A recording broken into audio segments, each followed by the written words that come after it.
Muy buenas noches. Es lunes 7 de mayo, día muy importante en la política. En el panorama internacional miramos al Elíseo con la victoria del socialista François Hollande, así como al panorama caótico que se queda en Grecia tras las elecciones, y en nuestro país la noticia que está en las declaraciones de Mariano Rajoy en una entrevista en Onda Cero y la dimisión de Rodrigo Rato como presidente de Bankia. Pero antes miramos a Andalucía, porque hoy han prometido sus cargos los 11 consejeros del nuevo gobierno de coalición entre PSOE e Izquierda Unida. El acto, que ha tenido lugar en el Palacio de San Telmo de Sevilla, ha estado presidido por el recién elegido presidente de la Junta, José Antonio Griñán. El nuevo gobierno andaluz está compuesto, como decíamos, por 11 consejerías, 2 menos que en el último gabinete. Decía Albert Einstein que hay una fuerza motriz más poderosa que el vapor, más poderosa que la electricidad y la energía atómica. Es la voluntad. Consejeras y consejeros, ya es hora, ya es tiempo de ponerse a la tarea. No hay tiempo que perder.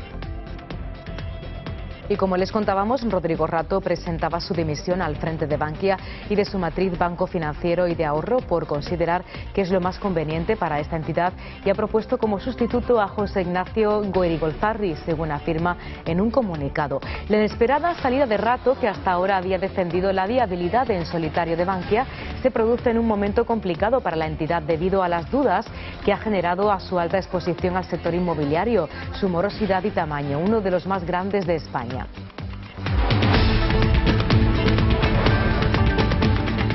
Precisamente hoy se ha sabido que el Ministerio de Economía y el Banco de España están trabajando en un plan de saneamiento para la entidad que podría implicar ayudas públicas y una remodelación mayor de la cúpula directiva. El presidente del Gobierno, Mariano Rajoy, en una entrevista en Onda Cero, ha contestado a las preguntas del periodista Carlos Herrera y ha afirmado que no renunciaría a inyectar dinero público a los bancos si fuera necesario para salvar el sistema financiero. Rajoy anunciaba que el viernes se aprobará un segundo decreto para sanear el sistema financiero, que servirá para que en el futuro todas las entidades queden capitalizadas, aunque ha aclarado que solamente entrará dinero público en una situación límite. Quiero es que, si es preciso hacer el saneamiento porque haya dificultades grandes en una entidad financiera que le impidan dar crédito y que le impidan pagar sus propias deudas, yo desde luego lo último, mi última intención y lo último que haría sería inyectar dinero público. No está decidido que haya dinero público en esta operación. Dinero público ya ha entrado bastante a través del FROB, y ha entrado en España y ha entrado en Europa. Es decir, yo lo último que quiero es solamente entrará dinero público en la situación límite. Esto lo diremos el próximo viernes. Y fuera de nuestras fronteras, como saben, el foco informativo en Francia, que cambia el rumbo político con el triunfo de François Hollande en las elecciones presidenciales. A sus 57 años, Hollande es el segundo presidente socialista de la Quinta República Francesa, 17 años después de unos comicios que devuelven a la izquierda al poder tras vencer a Nicolas Sarkozy con el 51,5% de los votos. Sus primeras palabras como presidente han sido de gratitud y confianza en el crecimiento económico de Europa. Su discurso contra la austeridad ha convencido a gran parte de los franceses. Y en Grecia, en medio del caos absoluto, la peor de las pesadillas de Bruselas se ha hecho realidad. Grecia es, desde esta mañana, un país oficialmente ingobernable, con prácticamente el 100% de los votos de las elecciones ya escrutados. El panorama que emerge en el país heleno es absolutamente caótico. El conservador Nueva Democracia y el socialista PASOK, los dos partidos que apoyaban las medidas de austeridad impuestas por Bruselas, no han conseguido la mayoría absoluta, y los otros 5 partidos que han conseguido representación parlamentaria son todos de extrema izquierda o ultraderecha, incluso neonazis. Se niegan radicalmente y en redondo a apoyar un ejecutivo que ha impuesto a Grecia las medidas de rigor. Y como era de esperar, tras este panorama en Europa, el principal indicador de la bolsa española, el IBEX 35, retrocedía el 1,80% tras los primeros minutos de la sesión después de la victoria del socialista François Hollande en las elecciones francesas. A las 9 de la mañana, el selectivo español se dejaba 123,30 puntos, equivalentes al ese 1,80%, situándose en 6.752 unidades. El pesimismo y la inquietud era la tónica general en Europa, donde el resto de grandes plazas bursátiles también empezaban el día a la baja. Y en la página de tribunales, el juez de instrucción número 4 de Córdoba, José Luis Rodríguez Laín, ha dictado hoy el auto de procesamiento contra José Bretón, el padre de los niños de 2 y 6 años desaparecidos el 8 de octubre de 2011 en Córdoba. Será procesado por la presunta comisión de 2 delitos de detención ilegal. Así lo ha comunicado el Tribunal Superior de Justicia de Andalucía. Y en Valencia, el supuesto número 2 de la trama Gürtel, Pablo Crespo, ha afirmado hoy que desconocía lo que estaba pasando en la red corrupta y si hubo sobornos en la adjudicación de contratos a Radio Televisión Valenciana a empresas de dicha organización durante la visita del Papa a Valencia en 2006. También sigue defendiendo al conocido como el Bigotes. Vamos con una cara más amable del día. La diseñadora Rosa Clara ha presentado un aperitivo de su colección nupcial para 2013 previo al desfile de mañana de Barcelona Bridal Week. Una muestra que ha contado con el aliciente añadido de la ambigua modelo Andrek Pellic, quien se ha vestido por primera vez de novia. Clara ha ideado una colección en tonos pastel, rosa, verde, agua marina, azul cielo y blanco, con líneas diferentes. Y en otro punto de España, plazas, calles y recintos culturales se llenarán de arte en movimiento del 8 al 17 de junio. Es Cádiz, que ya prepara su próxima edición del festival Cádiz en Danza.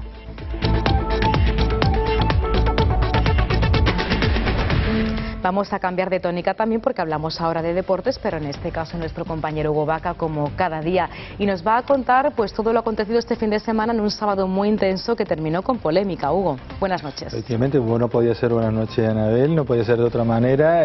Polémica como ha sucedido en casi toda la jornada de esta Liga Española. Hubo polémica en el Nou Camp, hubo polémica también en Granada, donde jugaba el Real Madrid, pero no por culpa del Real Madrid, sino porque empezaban con esas polémicas también. Declaraciones del presidente de Granada, Quique Pina, acusando a otro presidente sobre esos amaños de partidos, sobre todo hablando de Agapito, presidente o en este caso máximo accionista del Zaragoza. Luego en el partido, cuando terminaba, Clos Gómez, el árbitro, que también para más hincha era aragonés, recibía un botellazo por parte de uno de los futbolistas, de Dani Benítez, además de muchos insultos. Salió a la palestra y apaciguando ánimos a ver Resino, que en rueda de prensa ya más calmado también todo el mundo hablaba que no se podía caer en esos errores. Y ese tipo de cosas no podemos caer en esas tentaciones porque al final lo único que podemos hacer es perjudicarnos nosotros, ¿no? Entonces realmente eso, bueno, a veces el futbolista es difícil controlarle, ¿no? Yo he ido para allá para intentar que todos se fueran porque lógicamente hay que mantener la cabeza fría en estos momentos. Y el tenista español Rafa Nadal, que va a empezar ahora el Máster de Madrid, también estuvo por el Santiago Bernabéu, es aficionado del Real Madrid, pero justamente Rafael Nadal, el número 2 del mundo, señaló que se considera un privilegiado en condiciones de aportar un granito de arena por un mundo mejor en la presentación del partido benéfico que le enfrentará al serbio Novak Djokovic, número 1 en el Estadio Bernabéu, el próximo 14 de julio, en el que se intentará batir el récord de asistencia de público, actualmente fijado en 31.681 espectadores. Y las 3 victorias consecutivas en los últimos 3 partidos de la Liga Endesa del Unicaja le permitan al equipo malagueño optar a la Euroliga. En esta ocasión, un triunfo importante que ante el Banca Cívica, aunque otros resultados no le permitieron estar en esa octava posición que le hubiera dado lugar a estar en los playoffs finales. Vamos a contarles ahora de forma resumida otros asuntos de este día.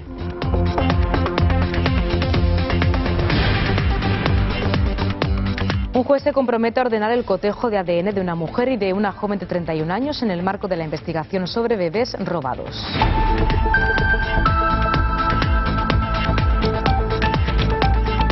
El ministro de Justicia, Alberto Ruiz Gallardón, aborda hoy con las comunidades autónomas la subida de tasas judiciales.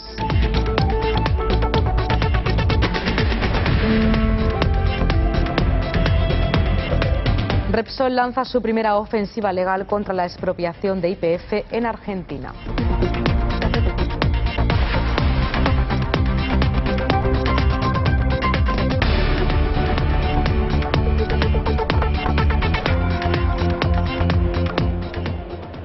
El nuevo gobierno de la Junta cuenta con 11 consejerías, 2 menos que en el último gabinete. Esta mañana los 11 integrantes del nuevo gobierno prometían sus cargos en el Palacio de San Telmo de Sevilla. 6 caras nuevas se incorporan al gobierno andaluz en la nueva legislatura.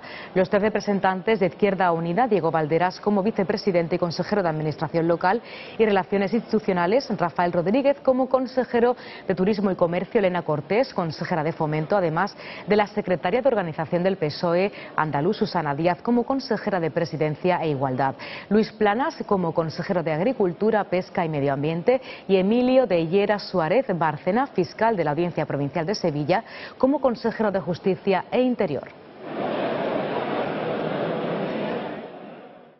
El recién elegido presidente de la Junta de Andalucía ha animado a los consejeros a dejarse la piel, su tiempo para perder, para demostrar, dice el socialista, que otras políticas es posible, se pueden hacer. Griñán en su discurso ha apelado al impulso de la actividad económica porque así asegura podremos salir de la crisis. El nuevo gobierno andaluz de coalición, Partido Socialista e Izquierda Unida, que preside el socialista José Antonio Griñán, ha echado hoy a andar con la toma de posesión de los 11 consejeros en un acto celebrado en el Palacio de San Telmo, sede de la presidencia de la Junta de Andalucía. Los consejeros, 8 del PSOE y 3 de Izquierda Unida, han prometido sus cargos, con la salvedad de la consejera de Vivienda y de Fomento, la izquierdista Elena Cortés, que lo ha hecho por exigencia legal en un acto al que ha asistido su coordinador federal, Cayo Lara. Del inédito gobierno de coalición en la comunidad, el presidente ha dicho que su fortaleza está en la unidad y en que tiene un mismo proyecto progresista. José Antonio Griñán. El nuevo gobierno andaluz que hoy inicia su andadura, como ya les avancé, tiene mucho de ética, de solvencia, pero también de valentía. Porque no son buenos tiempos para la política y por eso tendremos que demostrar día a día, todos los días, cuál es nuestra responsabilidad y cuál es nuestra valía. El empleo, la salida de la crisis, la educación y la igualdad serán los objetivos de este gobierno que cuenta con 5 mujeres y 7 hombres y que ha pasado de 13 a 11 consejerías. A partir de mañana tomará sus primeras decisiones para reducir la administración periférica de la Junta y dejar en 6 el número de delegados por provincia. Y desde el Partido Popular, su secretario general andaluz, Antonio Sanz, ha acusado al nuevo presidente de la Junta, José Antonio Griñán, de haber elegido a los más duros radicales para enfrentarse al gobierno de Mariano Rajoy. El número 2 del PP andaluz ha manifestado que mientras que en este momento de crisis es necesario primar y remar juntos en la misma dirección, el presidente de la Junta ha formado un gobierno pensando solo en el enfrentamiento político con el gobierno central de Rajoy. También dice Sanz que no entiende cómo eliminan una consejería tan importante en estos tiempos como la de empleo. El nuevo Ejecutivo andaluz ha pasado de 13 a 11 consejerías. Desaparecen empleo e igualdad, que quedarán integradas en otras. Para el Partido Popular, este nuevo esquema deja de lado el gran problema de Andalucía, el paro. Es un gobierno en claro retroceso social porque desaparece la Consejería de Empleo y desaparece la Consejería de Asuntos Sociales, supuestamente 2 pilares de los siempre gobiernos socialistas y hoy claramente en una ruptura clara de discurso, de principio y evidentemente entrando en una gran incoherencia. Una incoherencia, dice, porque el propio José Antonio Griñán criticó la decisión de Zapatero de eliminar el Ministerio de Igualdad. Antonio Sanz señala que no entiende cómo los agentes sociales han podido permitir la desaparición de estas 2 consejerías. Al mismo tiempo, advierte de que a Izquierda Unida le han robado la llave que presumía ser. Sanz también se ha referido al nombramiento del nuevo consejero de Justicia, Emilio de Lleras, fiscal de la Audiencia Provincial de Sevilla. El Popular sospecha que su elección podría estar vinculada al intento de blindarse en el caso de los ERE. Pero es bastante sospechoso el cambio y giro dado en la consejería, que algunos venden porque se pone un titular del mundo jurídico y otros interpretan que tiene mucho que ver con el asunto del blindaje y los ERE. En este sentido, ha denunciado que la Junta ha vuelto a ocultar a la justicia un total de 21 partidas presupuestarias modificadas por el Consejo de Gobierno por valor de 201 millones de euros. Se trata de transferencias al IFA e IDEA entre 2005 y 2011 reclamadas por la juez Mercedes Alaya.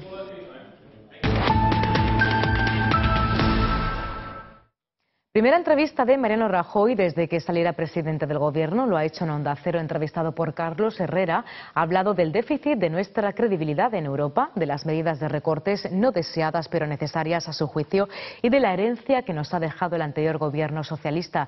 Según sus palabras, pensaban encontrarse un catarro o una gripe y al final se han encontrado un principio de neumonía en nuestro país.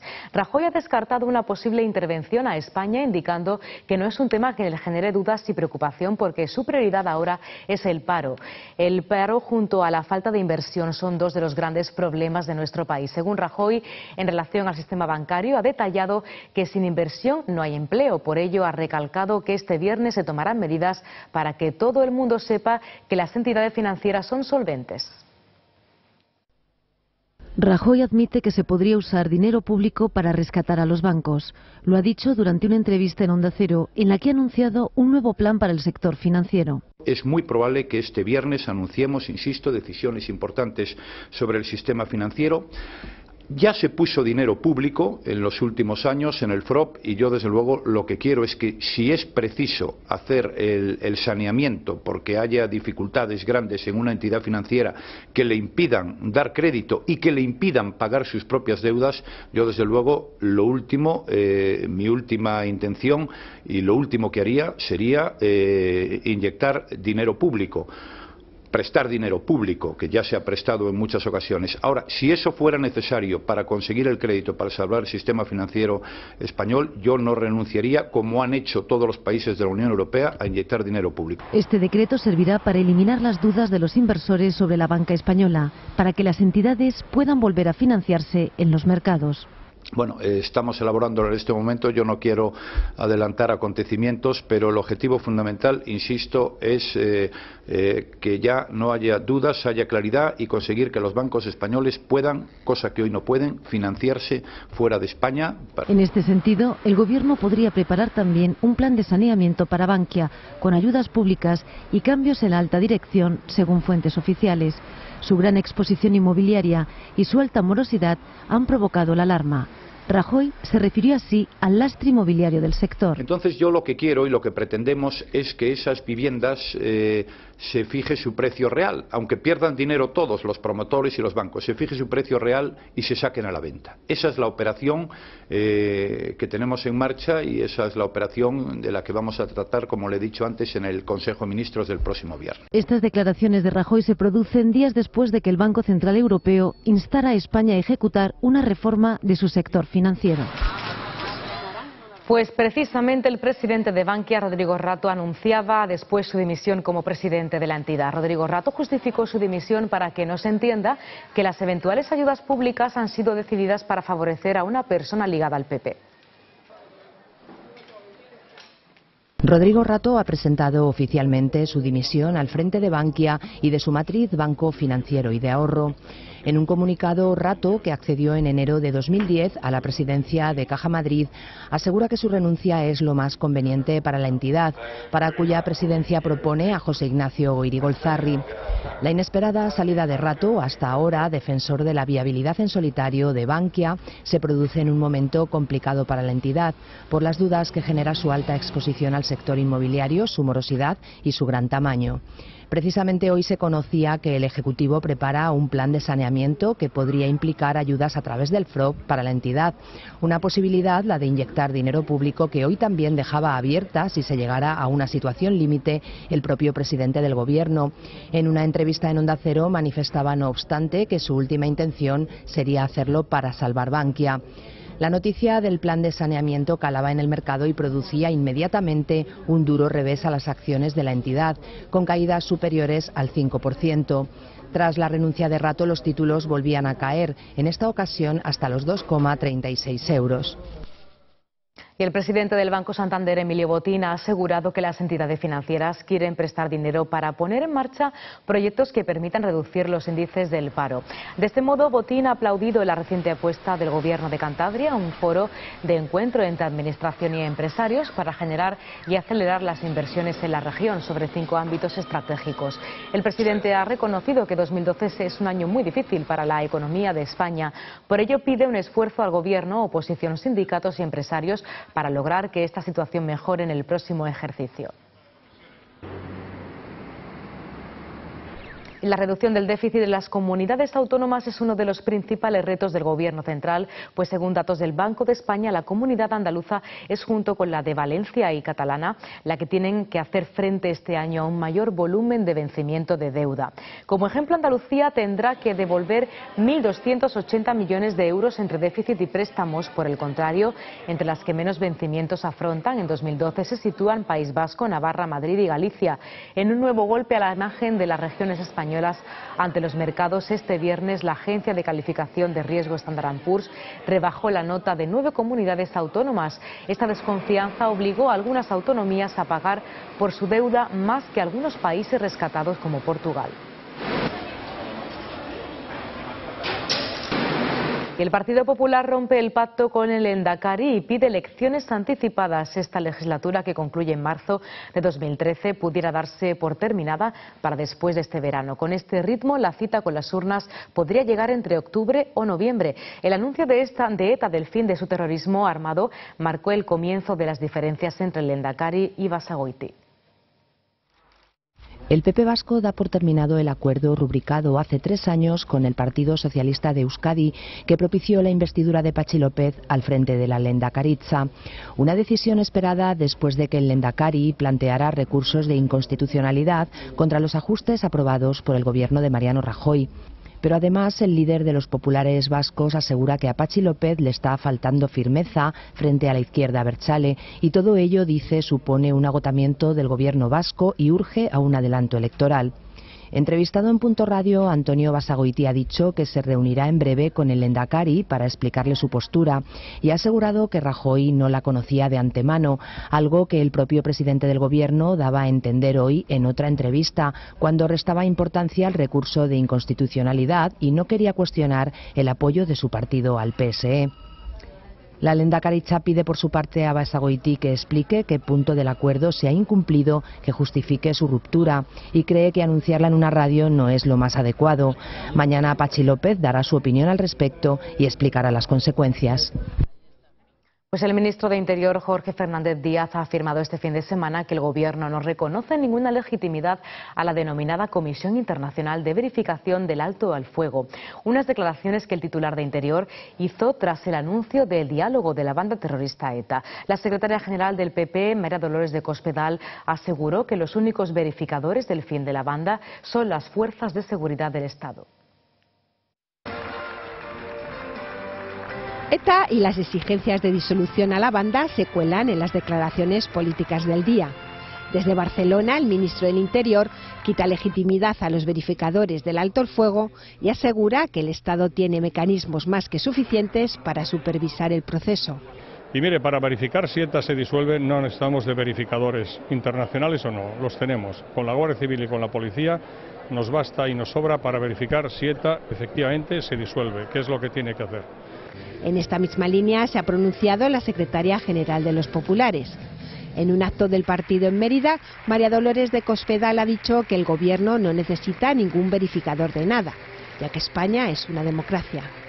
Aquí los únicos que tienen que verificar que ETA ha terminado y ha desaparecido para siempre son las fuerzas y cuerpos de seguridad del Estado, son los jueces y son las víctimas del terrorismo. Y no necesitamos a nadie más. A nadie más. Por su parte, el Partido Socialista se posiciona junto al Gobierno y asegura que en este tema el PSOE está con Rajoy. ETA abandonó la violencia hace unos meses, ha abandonado la violencia, por tanto estamos en una etapa distinta de la política antiterrorista, pero ETA sigue existiendo y por tanto el Estado tiene que hacer todo lo posible para culminar la tarea y que ETA deje de existir. Y en esa tarea es evidente que el Partido Socialista va a estar con el Gobierno de Mariano Rajoy. Rubalcaba, que ha asistido hoy a la toma de posesión de José Antonio Griñán como presidente andaluz, ha recalcado que lo que tiene que hacer ETA es desaparecer.